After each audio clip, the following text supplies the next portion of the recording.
राजस्थान में भाजपा की सत्ता आ गई है और मुख्यमंत्री भजनलाल शर्मा बन गए हैं। वहीं विधानसभा चुनाव के बाद अब हारी हुई सीटों की समीक्षा भी शुरू हो गई है। क्षेत्रवार सीटों पर हार के कारण तलाशे जा रहे हैं।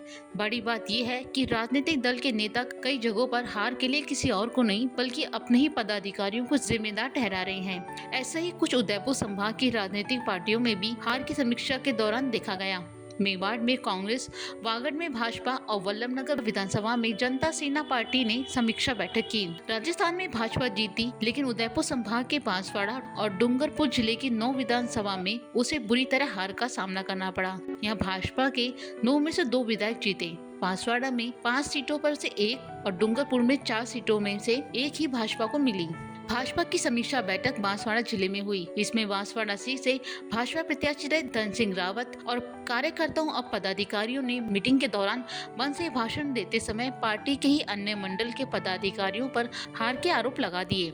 आरोप में कहा गया कि धन सिंह को हराने के लिए ये पदाधिकारी कांग्रेस के साथ मिल गए, उनसे पैसे लिए और भाजपा के खिलाफ वोट करने को कहा गया। धन सिंह रावत ने यहाँ तक कहा कि गद्दारों को गद्दारी की सजा मिलनी चाहिए। जिस तरह से वागड़ में भाजपा हारी, उसी तरह कांग्रेस मेवाड़ के उदयपुर जिले की 8 विधानसभा सीटों पर बुरी तरह से हार गई।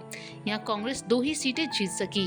यही नहीं, राजसमंद और चित्तौड़गढ़ जिले की 9 सीटों में से तो कांग्रेस का खाता ही नहीं। ऐसे में उदयपुर जिले में समीक्षा बैठक हुई। पदाधिकारियों ने कहा कि घर के व्यक्ति राजनीति में सब कुछ बनेगा, ये कब तक चलेगा, परिवार खत्म करना होगा। यह भी कहा गया जो लोग दिन भर घूमते थे वो शाम को भाजपा के साथ होते थे। वहीं जनता सेना भाजपा के विधायक रहे दिग्गज नेता रणधीर सिंह सिंगर भिंडर द्वारा बनाई गई, जो उदयपुर जिले की वल्लभनगर सीट विधानसभा से चुनाव लड़ती है। इस बार भिंडर की पत्नी दीपेंद्र कुंवर मैदान में थी, जिनकी हार हुई। समीक्षा बैठक में भिंडर ने कहा कि हवा हमारी थी, लेकिन हार जाना चिंता का विषय है। उन्होंने कहा कि उनके परिवार का आखिरी चुनाव था, लेकिन जनता सेना आगे भी चुनाव मैदान में उतरती रहेगी।